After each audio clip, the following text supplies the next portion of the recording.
But first, it's that international boxing from Atlantic City in America. And for Britain's Tony Sibson, it was his third fight since he was beaten for the World Middleweight Championship by Marvin Hagler just under a year ago. And things have been going pretty well for Sibson. He'd won his previous 2 comeback fights and now was scheduled to fight for the European title next month. But first, he had this date against the unranked American Don Lee. And our commentator in Atlantic City, it's Reg Gutteridge. I'm going to put you in the fire. I'm going to stay there. Don't come out because you're going to shake hands. Good luck to both of you. So Tony Sibson came in the ring with a fine mist of sweat on him, really warmed up in the dressing room for this one, becoming very professional. And there's Don Lee, 6'2", and self-named Dangerous Don Lee from Gary, Indiana, and known in the trade as a bit of a banger. So Sibson's got to look out. But he sharpened his punches and wits in Florida. Hopefully learned from the defeat by Hagler, and had 2 good wins since then. At 25, he still has a bit of time on his side, and that's a decent ally in the boxing business. Sibson, very popular in America, scored a sensational 2-rounds win over John Collins in this ring. So he has quite a lot of support. But the difficulty is going to be trying to get himself inside these long arms of Lee, known as a switcher.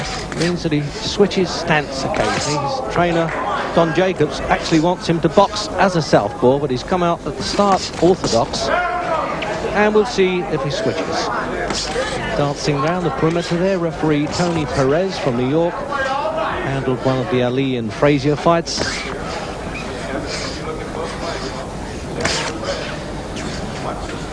And certainly Lee can punch a bit. All his victories, 19 of them, have been KOs or TKOs, but he has been beaten in the first round.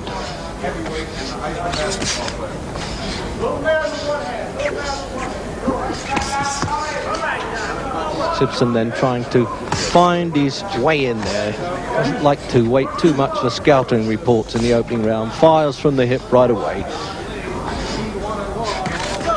There you go, he gets inside well there, but he's got to counter when he slips inside and not lead with his chin. Oh, left hook scam. So that's how he nailed Collins. And I suppose after Marvin Hagler, nobody's punches can seem that bad again. But this fellow's height must be troublesome, and his reach is longer than some heavyweights. 5'7", Sibson against 6'2½", and it's scheduled for 10 rounds.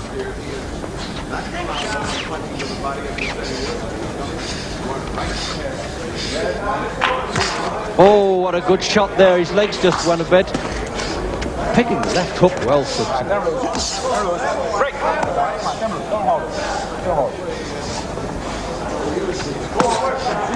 3 judges. Referee doesn't score should it go the distance, but I would have thought that was unlikely, with both known for punching power. And Sibson can put a bit of stick about on his best nights. Oh, what a good shot that was. Is he going to do it early again, Sibson? It'll be a mandatory 8 count. That'll knock a little bit of the wind out of the sails, but he can just get over this round, and that'll be nice for him to hear the bell. So that really did Lee a favour.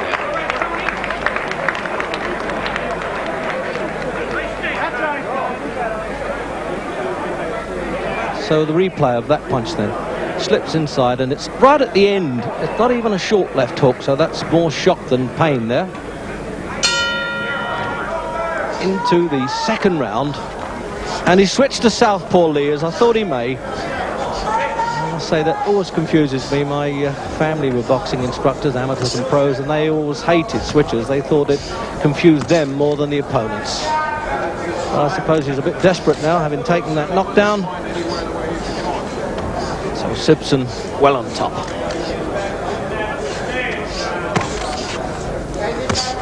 But he jabs solidly, Lee. 23. One of those characters who hangs around the gymnasiums in the States, does a bit of damage. Not well known, because really big name fighters don't fancy going in with him. The best rating I could find in any of the list was number 16.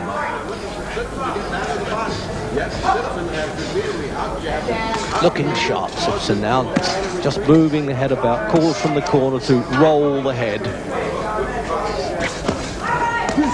This fella's reach is a bit dangerous, and he's really come back well in the second, trying to take the play away from Sibson.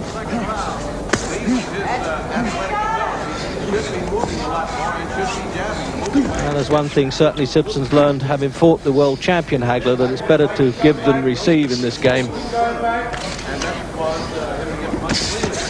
And it looks, doesn't it, as though Sibson's really fired himself up for it, even though he's got his girlfriend and young baby staying at the sands here. When Sibson is lazy, he sometimes moves as if he's underwater, but he's not doing that here. He weighed 11 stone 9, 3 pounds over the limit, and Dynamite Lee 11.7 3/4.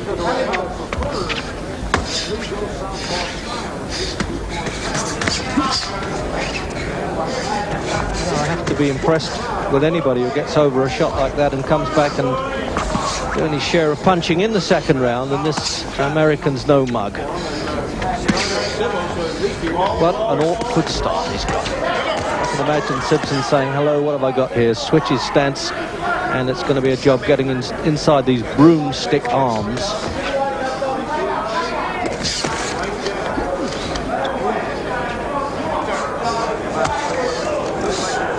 It doesn't seem to be overawed Lee at all. Sibson really got to step up now with firepower.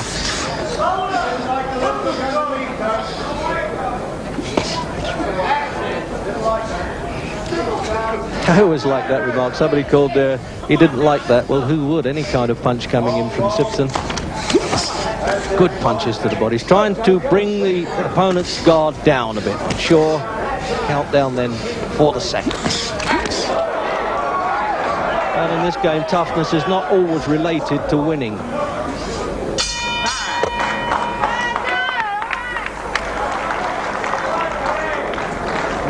Move to this gas inside. Move to the gas outside. You this way down. Move to the gas outside. You're moving to the gas inside. You see what I mean? Round 3. Really some crazy corner talk going on there, sort of jive gymnasium stuff, and I just hope that Lee understood his man.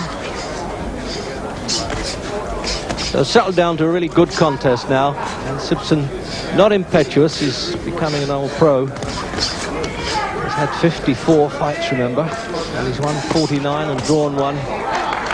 Only Hagler and Lottie Mawali have had him over.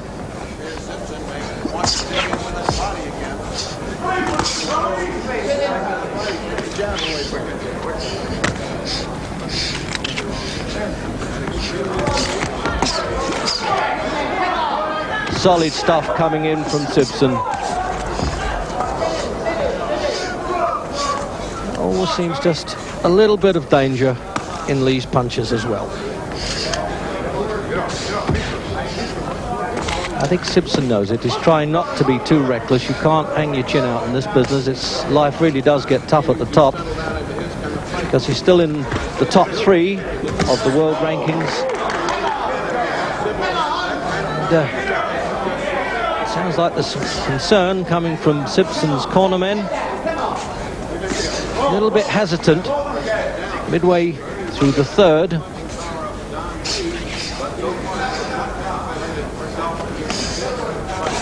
Oh, what a shot that was. The southpaw left hand. Sibson was not only hurt, but shocked and surprised. Mickey Duff and George Francis almost took that punch with him, I think. Wiping the gloves, pulling him on. And Lee really very composed. What a good class fighter when he's got his man in trouble. What a turn up for Sibson this is. And again, there's no 3-round knockdown in effect here. If one man goes down 3 times in a round, it is not in effect in New Jersey. It looks as though he's pulled himself together okay. He knows what's going on, but he's really got to get himself tucked up behind the gloves and elbows there. Can Lee bring off the first sensation of the new year? Sibson almost rooted to the canvas in the third.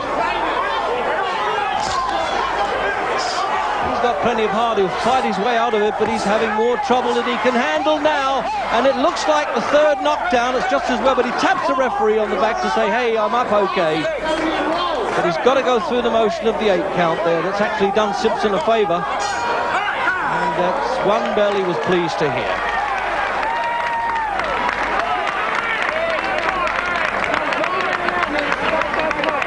Have a look at the replay then, that long hand, and you watch this left hand coming over from Lee. Bingo, right on the side of the jaw, and over he went.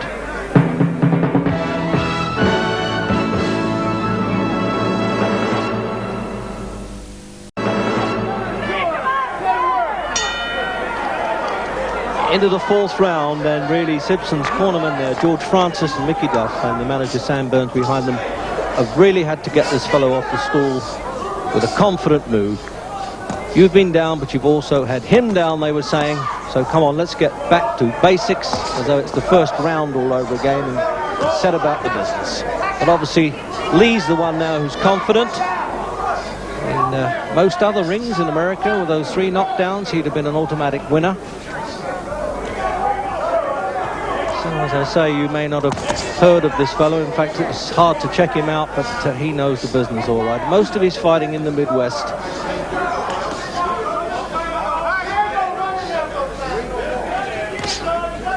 If you're wondering really why Sibson has taken this fight, because he's got a fight coming up with Louis Akaris for the European Championship due in Paris next month, for which he's getting almost £100,000. And if he loses this, he's got to take an automatic pay cut. I think it's my old line about boxing being a thing of booty, and he's getting over 50,000 for this, so how can you blame him? That's good bread. And there are the cornermen looking almost as anxious as Sibson. Sometimes it's just as tough to fight outside the ring as it is inside.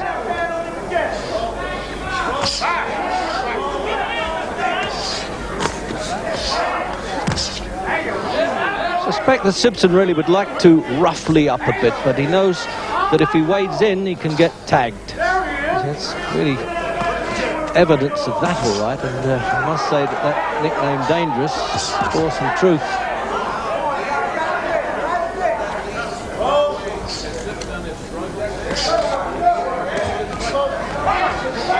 So points-wise, there's very little in it. Lee was behind at the start, made it up in the 3rd. Now not only guts and power, but a little bat with wits coming in there as well. Sibson back in again, trying to unload the left hook. Good uppercut. If he can get through the guard with that, that's the dangerous punch. That one there. It looks as though he's taken it away from Lee again now. Got the confidence back.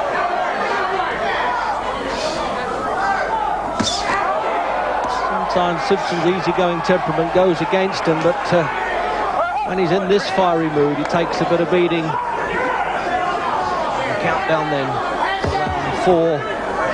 And he's done well this round. He's got over the knockdown well.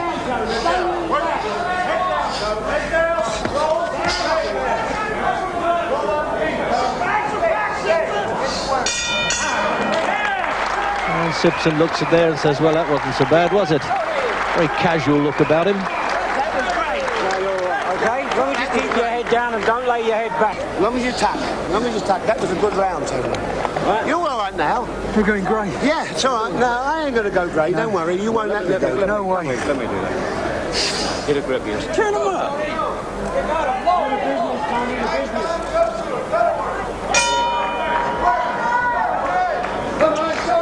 Fifth round. And what a good remark that was. Sibson could actually find time to have a crack there at Mickey Duff, saying you're going grey. Maybe worries about him too much. That often happens in fighters' corners. It's not always as serious as it may seem. As you saw there, he hasn't been past 5 rounds, Lee.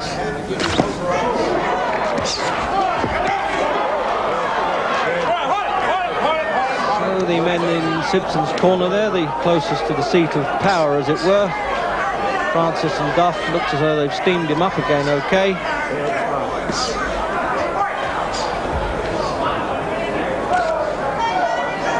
Sibson got to watch it as he dives in there, because Lee tends to duck the head a bit and he may be caught with a butt.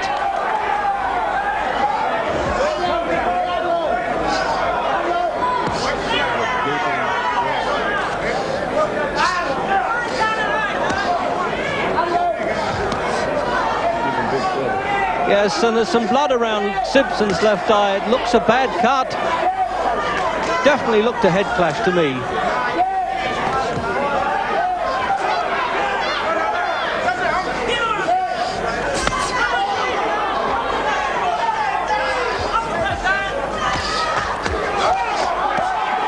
Sibson now really under fire. He knows he's in trouble with the cut eye. Hasn't been cut in very many fights. So that really adds to his troubles.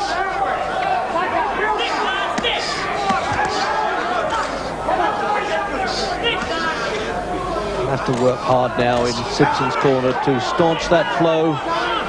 George Francis very experienced at this now. Been around with so many top fighters. He'll need all his skill there to keep that cut okay, keep it under repair, as it were. 1 minute then in round 5, and Sibson in trouble now. And when you think that Lee barely beat the count in the opening round, it looked like 9 3/4 that count, to say the least. All right, hold the action. Breaker, step back. Come on. And it's good for Sibson when the referee pulls them apart like that, because that cut could worsen when they're close in. There's some bumping and boring going on. Definitely a few distress signals now from Sibson's cornermen. This they hadn't expected. Certainly Sibson didn't, and he's the one who feels the pain.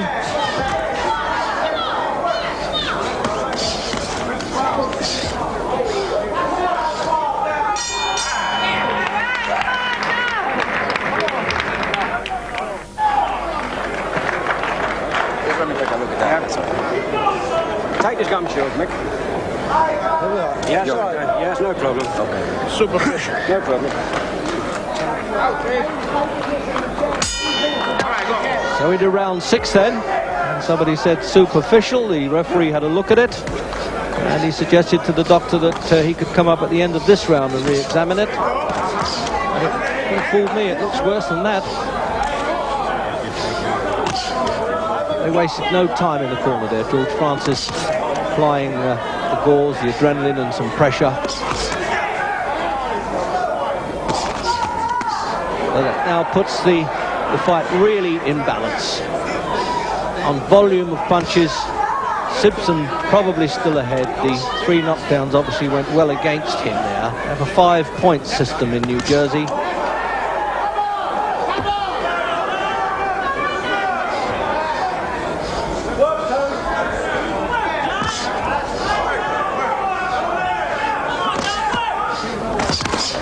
The old-fashioned call from ringside from a supporter, work Tony, meaning he wants him to go in there and throw some punches. Don't stand off and pose, because he's getting caught. Still retain the southpaw stance now, Lee.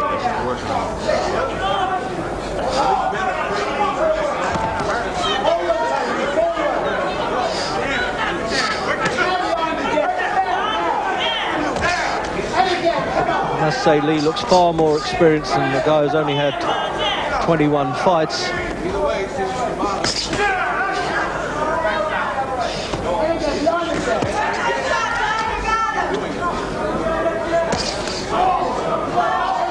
Stiff jab there. Lee's turned back now to orthodox again. He hurts with the left-hand jab. Not only a power puncher, he's a nuisance with it. He just won't stand still enough to be hit.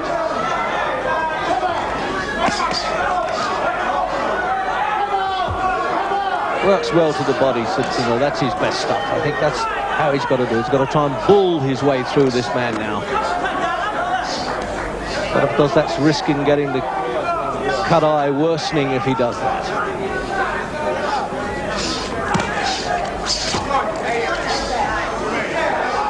Well, it's turned out a much tougher fight than anybody predicted.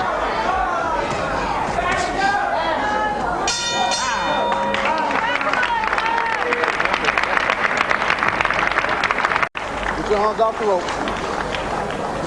I'm scared these bastards are going to stop it. Please, please, tuck up and go out and do it. All right? Well, round 7, and I'm sure that Mickey Duff put that in the most forcible manner that he could, and no doubt Mr. Sibson understood that all right. Trying to go out and finish him if he can. And there's a shot there working on Sibson's eye.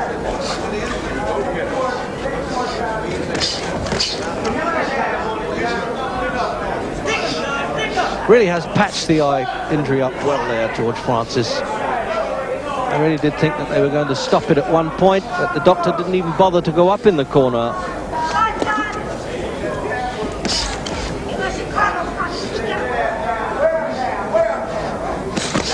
Slowly then tried to pick his punches. And again back to the southpaw style. It's a commentator's nightmare, and a bit of a nightmare too, I think, for Sibson. Switching stance like this. I don't remember a boxer doing it so much. Well, I criticised it at one point, but for him it works.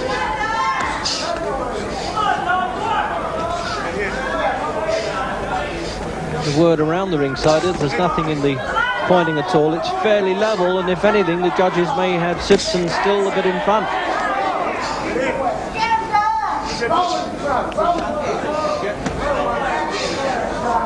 What a difficult opponent he is. 6'2". It's such a good reach, and he uses it to full advantage.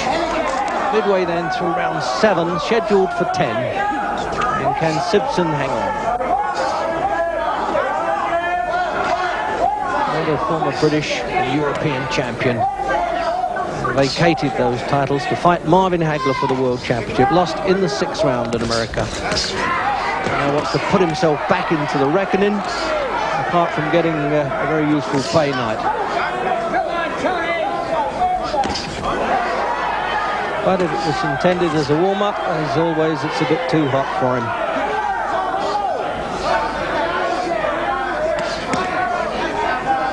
Well, win or lose now, Lee will rocket somewhere surely from the 16 ranking, at least to the top 10.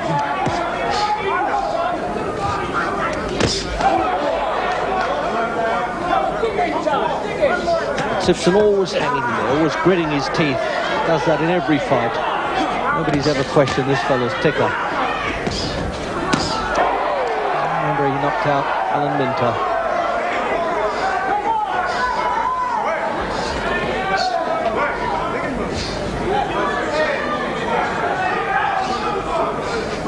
But it's sharp boxing from Lee.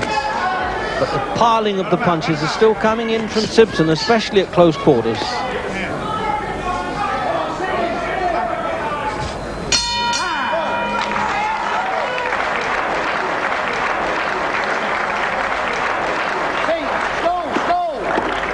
Stool a bit late coming in there for George Francis. And, he needs all the time he can get there working with that swab. No problem at all. Okay?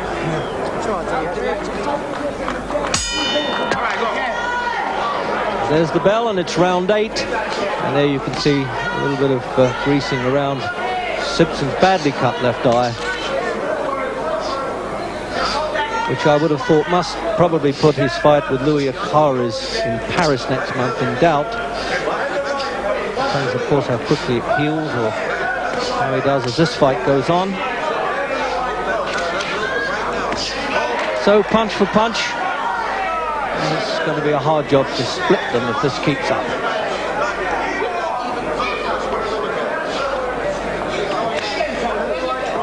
Sibson's been fairly sharp considering the awkwardness of the opponent. He could really have done with one shorter and a bit more orthodox. He managed to do it with John Collins in this ring. This fellow's much better. And there you are, working, as I say, on the swabs in the corner and the galls there.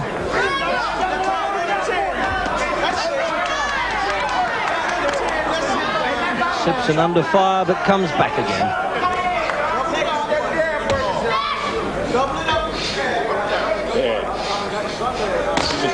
Oh, No, that wasn't a trip. It looked like a punch to me. And that, yes, Tony Perez is going to give him a mandatory count. That goes well in Sibson's favour now. He could do with this. Well, what a good chance now for Sibson, provided he doesn't walk in there and hang any chin out. It looked as though it might have been a trip, but in fact there was a punch landed.